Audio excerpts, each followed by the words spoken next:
Hi wrestling fans, thanks for clicking today's Doretta D. Rose report. I got a little bit of information about Undertaker. Some other odds and ends too about Daniel Bryan. He was asked about, do you remember when he went over and choked Justin Roberts? They were wrestling outside the ring, and I can't remember whether it was the NXT thing going on or what it was, Nexus. But anyway, went over and he grabbed Justin Roberts and choked him. Anyway, he was asked about that in an interview. He says, I did what I felt was natural.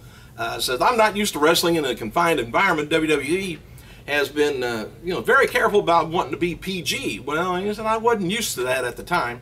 I was an independent wrestler, and sometimes I would do things because it felt right.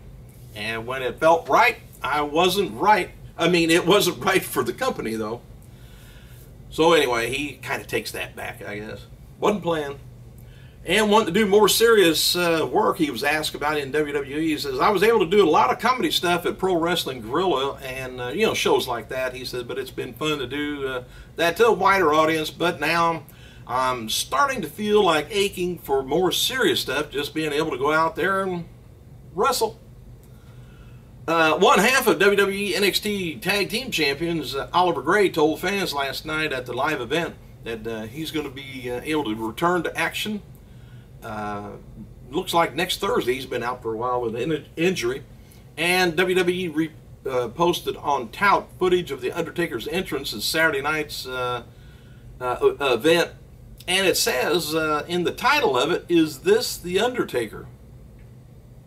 I don't know why they're saying like that, but they also questioned his appearance in the video description. Said, did the dead man make an appearance at a WWE live event in Waco, Texas this weekend? Well, if it wasn't, they found another lookalike.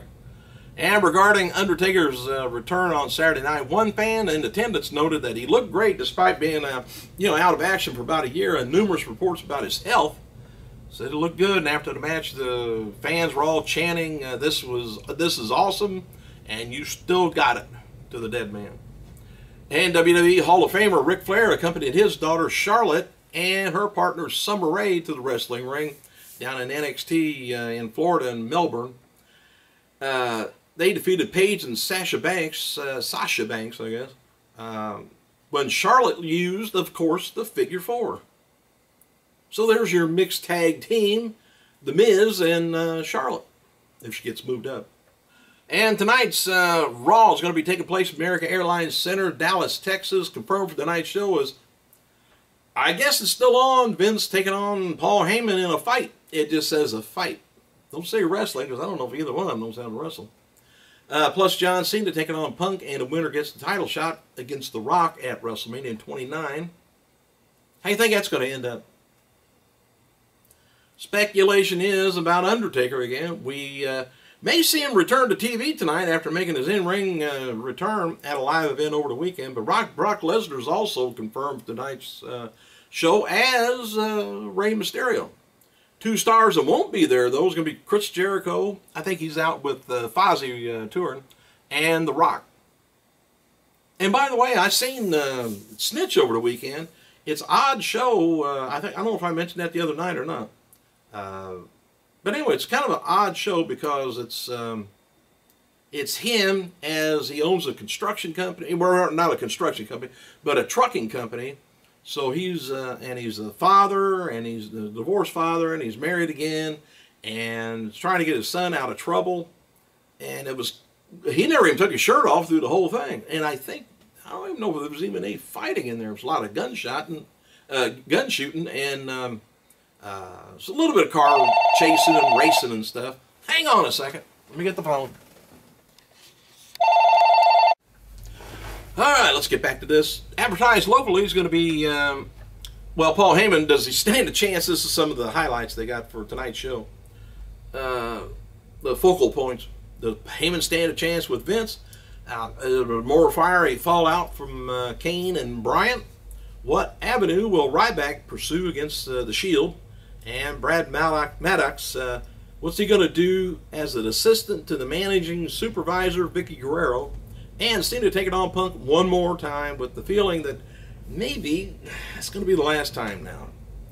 Former WWE diva, Stacy Keibler. She was on the red carpet last night with George Clooney at the Oscars. David Otunga's fiancee, Jennifer Hudson, she was there, but Otunga wasn't. And after returning to action earlier this year at a set of NXT tapings, Derek Bateman, Mason Ryan, they're still working down NXT events down in Florida, but last night's NXT in Melbourne, Bryan defeated Brandon Tavern, and Bateman defeated Judas Devlin. And Hall of Famer Ric Flair, he turns 64 years old today, while former diva Maria Kanellis turns 31. Half his age. Anyway, there's the video I put on my Facebook page. It's the Harlem Shake, and it's the wrestling world. Well, anyway, it features Awesome Kong in it, and former diva, well, of course, KHARMA, and other female wrestlers from this weekend's Shine Internet pay-per-view. And Paul Heyman said he's going to Raw tonight and has no choice but to beat Vince. He said, on my way to Dallas, he says, I got no choice. I got to kick Vince's ass. Titus O'Neil says rumors would be killed on tonight's Raw, possibly referring to the status of his partner, Darren Young. And tonight's Raw from Dallas, Texas, already sold out, 12,000 fans. Dwayne "The Rock" Johnson's newest flick, Snitch, opened second at the box office and garnered about $13.2 million, according to DeadlineHollywood.com. Like I said, I've seen that, and it's a decent movie. But if you expect the big bunch of fighting and a superhero, thanks for clicking, you guys. I gotta go.